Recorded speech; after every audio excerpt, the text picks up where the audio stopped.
หน่วยพักโครงการพัฒนาเทศบาลแขวงหับใบยังยืนหน่วยพักปลอดภัยเข้มแข็งและหนักแน่นประจำปี 2024 ต้นไม้วันที่ 4 พฤศจิกายน 2025 ที่ห้องประชุมโครงการพัฒนาเทศบาลแขวงพงศาลีได้จัดพิธีมอบหับใบยังยืนหน่วยพักปลอดภัยเข้มแข็งและหนักแน่นประจำปี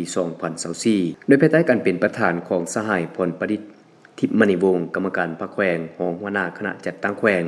มีสหายกองแก้วคันธพรมเลขาหน่วยพักหัวหน้าโครงการพัฒนาเทศบาลแขวงพงศาลีมีผู้ต่างนาจากคณะจัดตั้งแขวงคณะกวดกาแขวงตลอดหอดสมาชิกพรรคภายในหน่วยพักเข้าร่วมในพิธีสหายกองแก้วคันธพรมเลขาหน่วยพักหัวหน้าโครงการพัฒนา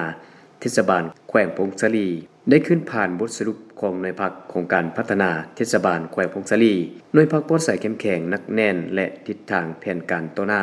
ซึ่งสหายได้ยกให้เห็นผลงานด้านดีด้านอ่อนและตั้งหน้าในการชี้นำพาการก่อสร้างหน่วยพักปลอดภัยเข้มแข็งและหนักแน่น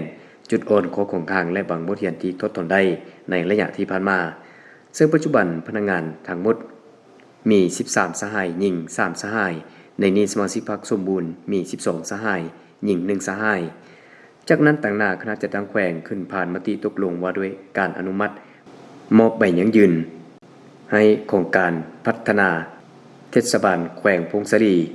เป็นหน่วยพักปลอดภัยเข้มแข็งและนักแน่นประจำปี 2024 เป็นเกียรติขึ้นมอบโดยสหายพลประดิษฐ์ทิพย์มณีวงศ์กรรมการพรรคแขวงรองหัวหน้าคณะจัดตั้งแขวงและขึ้นนับโดยสหายกองแก้วคันธภูมิเลขาหน่วยพักหัวหน้าโครงการพัฒนาเทศบาลแขวงพงศาลี